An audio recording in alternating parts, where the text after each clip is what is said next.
गणेशपुराणम् उपासनाखण्ड सप्ताशीतितमोऽध्यायः। एलापुरक्षेत्रे स्कन्देन तपः लक्षविनायक प्रभुना वरदानं तारकासुरवधश्च। शङ्कर उवाच अहं ते कथयिष्यामि व्रतस्यास्य विधिं परम्। श्रावणे तोऽसिते पक्षे चतुर्थ्यमारभेद्व्रतम्। तिलामलककल्केन प्रातस्नानं विधाय च नित्यनैमित्तिकं सर्वं समाप्य क्रोधवर्जितः। शुचो मण्डपिकां कृत्वा कदलीस्तम्भमण्डिताम् इक्षोचामरपुष्पाढ्याम् आदर्शां बलिशोभिताम्। तन्मध्ये कलशं स्थाप्य वस्त्रयुग्मेन वेष्टितम्। तत्र चाष्टदलं पद्मं करयेच्चन्दनेन तु। गुरोराज्ञां गृहीत्वा च पूजाद्रव्याणि प्रोक्षयेत्। उपचारैः षोडशभिः पूजयेत् गणनायकम्। काञ्चनं राजतं वापि स्वस्वशक्त्या विनिर्मितम्। 21 पक्वान्नैर्21 संख्यकैः। गजाननाय देवाय नैवेद्यं परिकल्पयेत्। 21 मुद्रास्तु दक्षिणार्थं निवेदयेत्। सौवर्णी राजतीर्वापि वित्तशाट्यं विवर्जितः। 21 दूर्वाश्च श्वेताभाहरिता अपि। अर्पयेत् देवदेवाय मन्त्रपुष्पाञ्जलिं तथा। ब्राह्मणान् वेदविदुषः पूजयेत् 21। भोजयेत् तादृशान्नेन तावद्दानानि दापयेत्। न मे क्षमापयेत् पश्चात् अच्छिद्रम् इति वाचयेत्। पार्थिवस्य गणेशस्य विधानं कथितं पुरा। पूजाप्रकारसोऽप्यत्र सर्व एव उदाहृतः। कथां तामेव शृणुयात् पश्चाद्बन्धुयुतस्वयम्।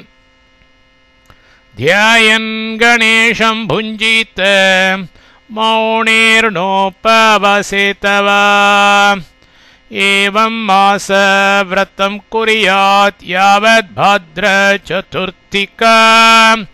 तस्य महोत्सवकार्यो यथा विभवमादरात्। पूर्वोक्तेन विधानेन पूजयेत् गणनायकम्। रात्रौ जागरणं कार्यं गीतवादित्रनिस्वनैः। पुराणश्रवणैरन्यैर्नानाख्यानवरैरपि। सहस्रनाममन्त्रेण स्तुवीत द्विरदाननम्। प्रभाते विमलं स्नात्वा पूजयेत् द्विरदाननम्। ब्राह्मणान् भोजयेत् भक्त्या 100 गोभूकाञ्चन वस्त्राणि भूषणानि धनानि च। तेभ्यो दद्यात् यथाशक्ति दीनान्धकृपणेषु च। अशक्तो भोजयेदेकं 21 तु बाढवान्। ब्राह्मणाय प्रदातव्य मूर्तिश्चेद्धातु निर्मिताः अन्यथा परमोत्साहैर्जलमध्ये विसर्जयेत् दिव्येवादित्रनिर्घोषैर्नरयाणि स्थितां च तां छत्रध्वजपताकाभिर्वेदगीतादिनिस्वनैः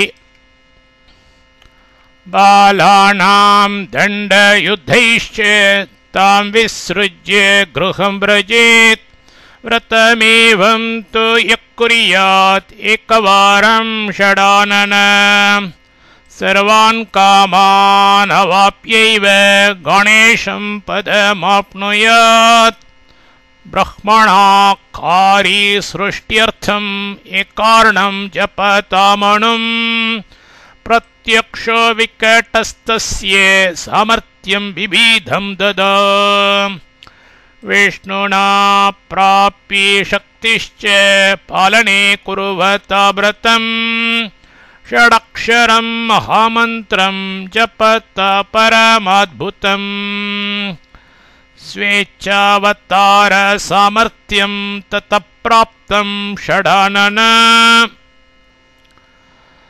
मयाप्यकारी पुत्रैत जपताष्टाक्षरं मणुं वृत्रं च शम्भरं दैत्यं शक्रेण मदनेन च जिगांसताकारी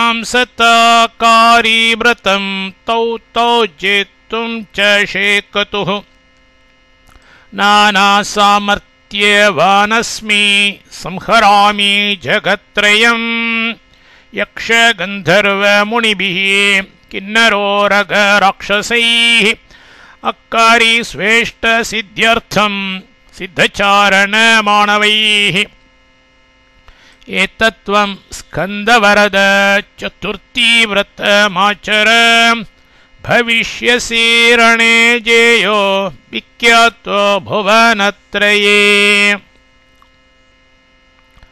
षडक्षरं च मन्त्रं ते ददामि वरदस्यः ब्रह्मोवाच सुमुहूर्ते ददौ तस्मै शिवो दीक्षां षडक्षरीं तदैव स ययौ स्कन्दस्तपस्तप्तुं द्विजोत्तम सुनिर्मलतरे देशे वृक्षवल्ली समाकुले बहुमूलफले रम्ये सरोवापि सुशोभिते एकपादस्थितस्कन्दस्तपस्तेऽप्ये सुदारुणम् व्रतं चकार विधिवत् यथोक्तं शम्भुना पुरा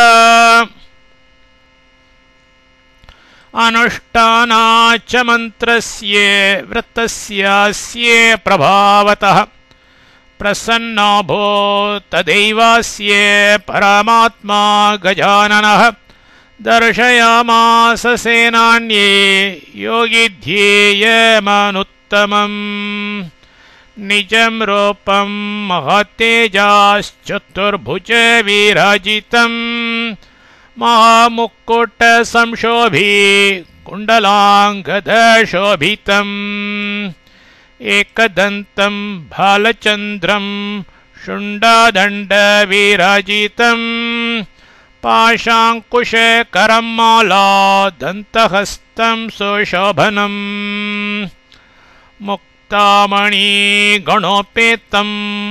सर्पराजयुतोदरम् दिव्यवस्त्रपरिधानं दिव्यगन्धानुलेपनम् अनेकसूर्यसङ्काशं तेजोज्वालासुदीपितम् ददर्श षण्मुखस्तत्र विस्मयोत्फुल्ललोचनः व्याकुलीभूतचित्तोऽसौ किमेतद् इत्यचिन्तयत् मया यच्चिन्त्यतेऽन्यद्वा तद्वा विन्द्यां न चाप्यहम् ततः पप्रच्छ तूष्णीं स को भवान् किं च नाम ते गजाननोवाच चिन्त्यते यो दिवारात्रौ त्वयैकाग्रेण चेतसा सोऽहं प्राप्तो वरं दातुं वदते हृदि वाञ्छितं ददामि तुष्टस्तपसा षडानन गजाननः स्कन्दवाच विदुर्णदेवान च शास्त्रकारा ब्रह्मादय शेषमुखाश्च नागाः तव स्वरूपं जगदीश सम्यक् ददर्शि तन्मे द्विरदाननाद्ये तेनैव जात परिपूर्णकामः तथापि याचे तव देववाक्यात् पराजयो मे न कदापि भूयात् प्रत्यक्षतामेहि विचिन्त्यमानः अविस्मृतिः स्यात् तव पादपद्मे सर्वेषु देवेषु वरिष्ठता च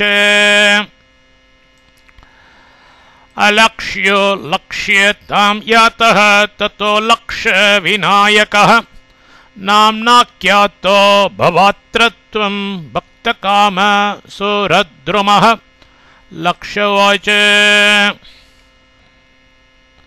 सर्वं तद्भविता स्कन्द यद्यत् प्रार्थितमद्य मे अविस्मृतिश्च सान्निध्यं चिन्त्यमानस्य मे भवेत् पराजयो रिपूणां ते देवश्रैष्ठ्यं भविष्यति ब्रह्मोवाच एवं वरान् ददौ देवो मयूरं निजवाहनं ददौ स्कन्दाय सुप्रीतो विनयाच्च तपोबलात् मयूरध्वज इत्येवं नामख्यातं ततोऽभवत् गजाननोवाच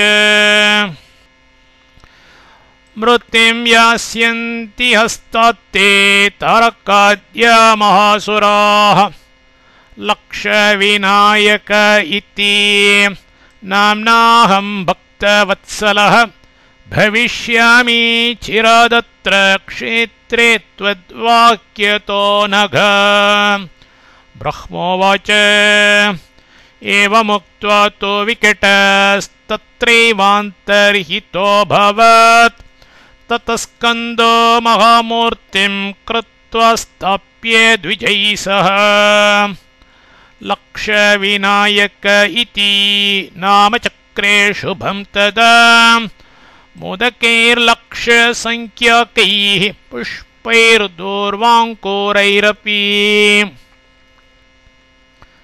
पूजयामास तां मूर्तिं मन्यैर्द्रव्यस्तथा विधैः ब्राह्मणान् भोजयामास तावत् संख्यायोतान् द्विजान् स्तुत्वा नत्वा ययो स्कन्दः शङ्करं लोकशङ्करं मयूरमारुह्य ततः सर्वं चाकथयच्च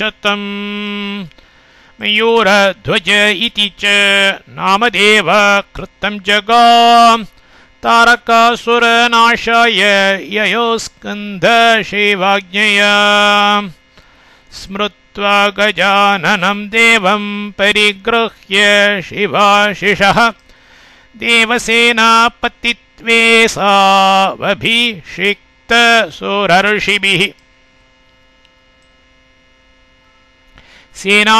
सेनानीस्तारकं दृष्ट्वा युद्धं चक्रे महाबलः लक्षवर्षान्तरे तं स मारयामास शक्तितः युद्धं तद् वर्णितुं शक्तिः शेषस्यापि न वैभवेत् तारके निहते दैत्ये ननन्दो सर्वदेवताः मुनयो लोकपालाश्च नागाश्च मानवस्तथा मुमुचु पुष्पवर्षाणि स्कन्दस्योपरि निर्वृताः सर्वदेवाश्च लोकाश्च स्वं स्वं स्थानं ययुस्तदा स्वाहा स्वधा वषट्कारान् यथा पूर्वं च चक्रिरे।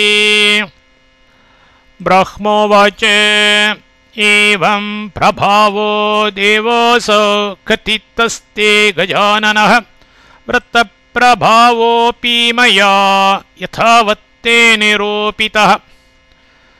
त्रयस्त्रिंशत्कोटिसुरैरवध्योऽसौ महासुरः स्कन्देन निहतः संख्ये देवव्रतप्रभावतः।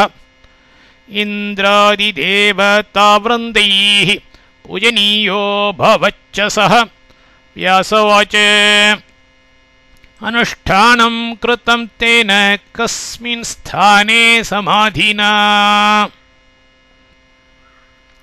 परमेन विशाक्येन तन्मे ब्रूहि प्रजापते। ब्रह्मोवाच अनुष्ठानं कृतं तेन यत्रास्ते घृषणेश्वरः प्रसिद्धो वर्तते नाम्ना आसीर्लक्षविनायकः। एलोभूत्तत्र नगरे पश्चाद् राजाभिविश्रुतः तन्नाम्ना नगरं ख्यातं ततस्तदभवन्मुनि। तन्नाम्ना नगरं ख्यातं ततस्तदभवन्मुनि। इति श्रीगणेशपुराण उपासनाखण्डे तारकवधो नाम 87तमोऽध्यायः।